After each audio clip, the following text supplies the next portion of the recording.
नमस्कार दोस्तों, दिल्ली समाचार में मैं मनोज सिन्हा आपका स्वागत करता हूं। बात करते हैं गिग वर्कर्स की। आज उनका देश भर में हड़ताल है और जाहिर बात है कि जितने ऐप हैं जो डिलीवरी बॉयज आपके घरों तक सामान पहुंचाते थे, आपकी सेवा में हाजिर होते थे, आज उनकी नाराज़गी से पूरा देश स्तब्ध है और सारे ऐप काम कर तो रहे हैं लेकिन आपके घर में सामान बड़ी मुश्किल या बमुश्किल ही पहुंचेगा। अभी कुछ दिनों पहले ही मैंने आपको बताया था कि किस तरह से राज्यसभा के आम आदमी पार्टी के सांसद राघव चड्ढा ने राज्यसभा में कहा था कि हमें गिग वर्कर्स के ड्यूटी, उनके साथ जो न्याय होना चाहिए उस पर ध्यान देना चाहिए। उन्होंने जो सवाल उठाया था उसे मैंने भी एक वीडियो के जरिए आप तक पहुंचाया था और आज नतीजा सामने है कि जो डिलीवरी बॉयज हैं आज अपनी आवाज़ उठाने में कामयाब हो रहे हैं और देश उनके साथ हो ना हो, लेकिन एक मजदूर वर्ग है वो ज़रूर उनके साथ है, उनकी मानसिकता ज़रूर साथ है। उनकी जो जायज़ मांगे हैं उसे सरकार ज़रूर ध्यान देगी और जो कंपनियां हैं, जो स्विगी है, जोमेटो है, जेप्टो है, ब्लिंकिट है और तमाम जो कंपनियां हैं उनके मालिक जो हैं, जो उनके मैनेजमेंट है, वो ज़रूर ध्यान देगी कि आखिर गिग वर्कर्स एक मजदूर या दिहाड़ी मजदूर से बदतर क्यों है उनकी हालात, क्योंकि उन्हें 10 मिनट में आपके घरों में सामान पहुंचाना होता है। चाहे कोई भी मौसम हो, चाहे कोई भी परिस्थितियां हो, कितना भी ट्रैफिक हो, आपके घरों तक सामान तो जरूर पहुंचाते हैं।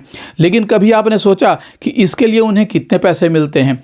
20 रुपये मिलते हैं और 20 रुपये में चौथी मंजिल तक आपका सामान पहुँचाता है और अपने सारे दुखों को दूर करके आपके साथ रात दिन खड़ा है और उनके प्रति किसी को सहानुभूति नहीं है। जरा सी देरी नहीं हुई कि उसके लिए कंप्लेन किया जाता है और जानते हैं कंप्लेन करने के बाद क्या होता है? उनकी जो सैलरी होती है, जो उनके साथ जो अकाउंट होता है ब्लॉक कर दिया जाता है और उन्हें कई तरह से प्रताड़ित किया जाता है। आज भी हड़ताल पर हैं लेकिन डरे हुए हैं, सहमे हुए हैं। वो जानते हैं, वो चेहरा छुपाए हुए बात कर रहे हैं। दिल्ली के कई ऐसे कोनों में देखा जा सकता है कि जो उनके हड़ताल में जो उनका प्रदर्शन हो रहा है वो भी डरे हुए सहमे लोग हैं, क्योंकि जानते हैं कि यह उनकी रोजी रोटी का सवाल है।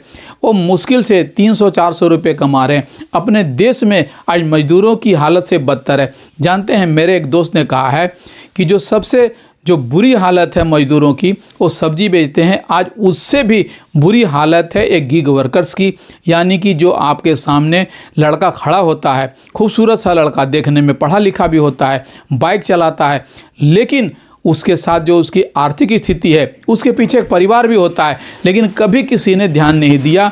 और हम कितने भी विकास कर लें, कितने भी बड़ी अर्थव्यवस्था बन जाए, कितनी बड़ी कॉरपोरेट कंपनियों की बात क्यों ना करें, आज उनकी वजह से ये कंपनियां फूल फल रही हैं, लेकिन इनको भी मान्यता देनी चाहिए। इनके साथ जो दिहाड़ी मजदूरों तरह व्यवहार किया जा रहा है उसे रोकना चाहिए और उनका हाथ पकड़कर उन्हें जो 10 मिनट का जो स्लैब दिया जा रहा है उसे परिवर्तन कर उनकी जायज़ जो मांगे हैं उसकी सुनवाई ज़रूर होनी चाहिए।